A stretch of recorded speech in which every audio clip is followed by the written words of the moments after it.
За бүгдээ сайн байцгаана уу? Нэмэр. Хүмүүс юм ирсэн чи жоохон ичмээрч биш. Хүмүүс яваад байгаа болохоор жоохон эвгүй санаг. Тийм ээ. Миний хэлийг ойлгодог хүн энд байхгүй. Wasabi coffee. Yeah, thank you. Card? Oh, yes, car. You need receipt? No. Thank you so much.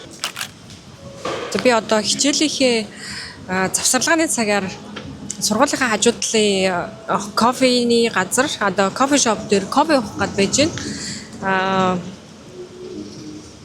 Яг манай сургуулийн хажууд Савай гэдэг нэртэй орчид бодлоо. Тэрний хажууд урд талд нэм кофе шоп байдаг. Тэгээд завсарлагын цаг болгоноор ийшээ орсоор байгаад энэ нөгөө зөөгчн хүртэл ингэ намайг ямар кофе яаж уудгийг мэддэг болсон. Би хэвчлэн надад чихэрлэг уудаг байхгүй юу. Тэгээд нэмэлтээр ийм sugar syrup авчирж өгч. Яг Филиппинд ирснээс хойш надад маш их таалагдж байгаа нэг зүйл нь кофе байгаа. Учир нь юм бол би өөрөө нэг тийм кофе уудаг хүн биш.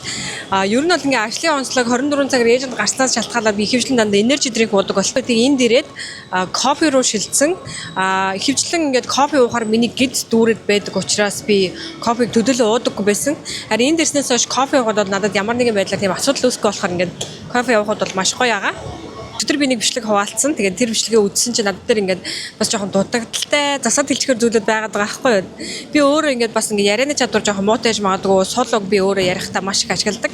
Тэр болгоо аль болох засаадынхаа хүснээ та бүхэн ойлгоорой. Өдрийнхөө бичлэгээр би ингээд яагаад 103-т гээд 103-т ажилд орсон, яагаад за төрийн төслийн хэмжээний тэмдэглэл гэдэг бичлэг хийж эхэлсэн. За тэгээ яагаас ажлаас гарсан зэрэг талаар одоо хуваалцсан байгаа. За тэгээ өнөөдрийнхөө бичлэгээр би та бүхэндээ нэг зүйлийг хуваалцахыг хүсэж байна. Тэр нь юу вэ гэхээр одоо яг нөгөө 103-т ажилд ороод надад ингээ хамгийн санагдсан зүйлсүүдийг та бүхэндээ хуваалцъя гэж бодлоо. Эхлээд надад хамгийн хуваалцахыг хүсэж байгаа нэг төрлийн дуудлага байгаа. Тэр нь юу вэ гэхээр хүүхдийн дуудлага. За хүүхдийн дуудлага гэд бодонгой шууд нөгөө одоо ямар нэгэн байдлаар өвдсөн, за осол аваач юм уу. Би одоо энэ сургуулийн гадаа яг юм годомны хажууд сууж байгаа болохоор маш их чимээтэй байна. Эргэн тойрноо харуулъя. За тийшээ болохоор бичтэй. За тэгээд ийшээ хаяа ингээд барилга байгаа. Ийшээ годомтай ард манай сургууль харагдчихээн. Нэг иймэрхүү газар сууж байгаа болохоор жоохон чимээтэй байж магадгүй. Гадаа ингээд би нөгөө байгалийн гэрэлт ингээд бичлэг хийвэл гоё юм шиг санагдаа гараад ирсэн байхгүй юу? Учир нь бол надад тийм гэрэл мэрэл байхгүй. Би ерөөдөө бол ингээд YouTube-ийн бичлэг ингээд дөнгөж хийж эхэлж байгаа болохоор дутагдaltaй зүйлсүүд бол маш их байгаа баха. Яг юм ярих гэхээр л амар дуурдаг. Цэцэл маш яваадах юм.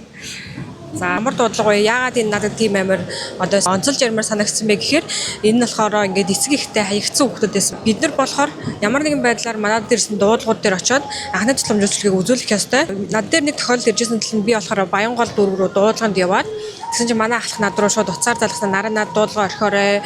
Яг хажууд талын чинь байр нэраа хүүхдийг хайрцаг нэгээд орхисон байна гэж хэлсэн байхгүй. Тэгээд би шууд дуудлагыг одоо нөгөө орхичоод тэгээ дараагийн юм чинь өөр юм тавьж байгаа гэсэн үг байхгүй юу? Одоо нөгөө илүү яаралтай нөхцөл байдал үүссэн учраас дараагийн дуудлага руу шууд нөгөө одоо яаралтай гэсэн лүгөө явна гэсэн үг. Тэгээ дуудлага туслаад шууд яваад очисон чинь нэраа хүүхдийг болохоор хайрцаг нэгээд орхисон байна гэсэн. Тэгээ би очих үедээ болохоор нөгөө хүүхдийг болохоор амьд байгаа үгүй би бол мэдэхгүй байгаа. Тэгээ очисон чинь хажууд нэг ах зогсчихс энд байгаа гэж заагаад картон цаасаа хайрцагт хүүхэд хийцэн. Тэгээ онгойлгосон болохоор хүүхэд бол амьд юм өвлгөөтэй хүүхэд байсан. Тэгэхээр би шууд хүүхдийн тэрч аваад машиндаа ороод үзсэн. Нь бол хүүхдээ ингээд эхлээд үзэх шаардлагатай бүтэн биеэр нь. Тэгээ би ингээд үлгийн тайлаад үзсэн ч ерөөсөө хүүн цөглөөгүй байсан. Хүүн цөглөөгүй байна гэдэг нь ерөөдөө бол нэг түрүүд 14 хоног дотроо явж байгаа гэсэн үг байхгүй юу? 7 хоногийн доторх бол хүү ингээд цөглөөд ундаа штэ. Тэгээд 14 хоногийн дотор байгаа гэсэн үг. Тэгээд хүүхдээ ингээд харьцангуйхаа ингээд үзэхээр ингээд гидсэн жоохон дүүрэлттэй уушгин шагнаж үзсэн ч ямар нэг байдлаар ханиад шуухнаа бол байхгүй. Тэгээд дөнгөж хоол хөхүүлчээд орхисон юмсыг санагдсан. Гэсэн дотор нь тодорхой хэмжээний памперс болон ойр зур хэрэглэх юмнуудыг хийцэн. Тэгээд дээрээс нь захиа бичээд үлдээсэн байсан. Би бол захиаг нь бол уншаагүй. Тэгээд надаас намайг ирсний дараа 2 цагдаа ирсэн байсан.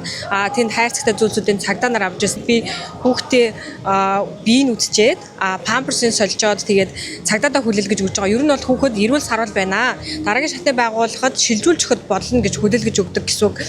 Дараагийн шатны байгууллага нь хэн хүлээж авах вэ гэхээр 108 буюу хүүхэд хамгааллын байгууллага хүлээж авдаг.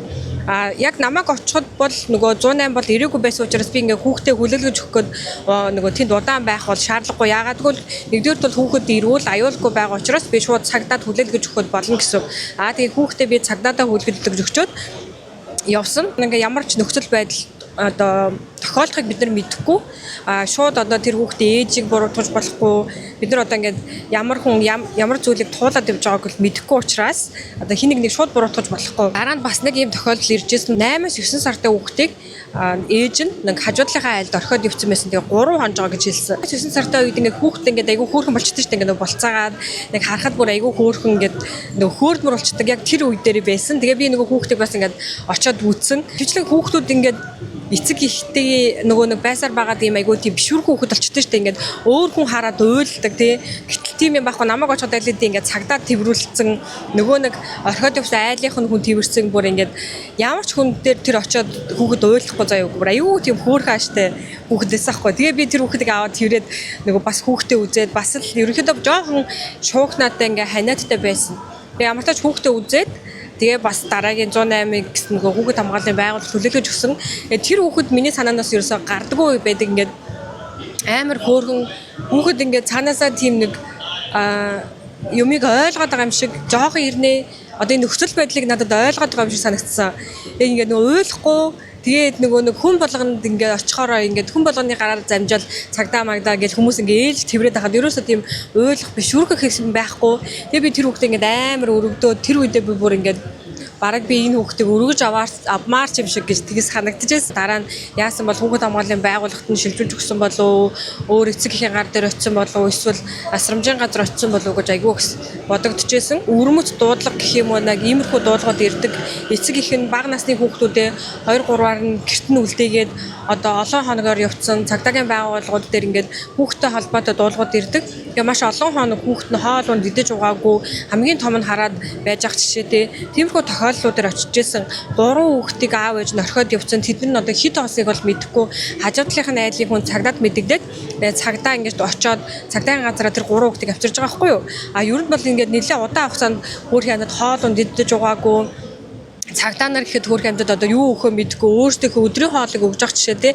Би ч гэсэндээ надад ингээд байсан юмнуудаас ингээд мөнгө төгөр байна уу тэрийг ингээд хоол авч идэрээгээд өгж байгаа байхгүй юу.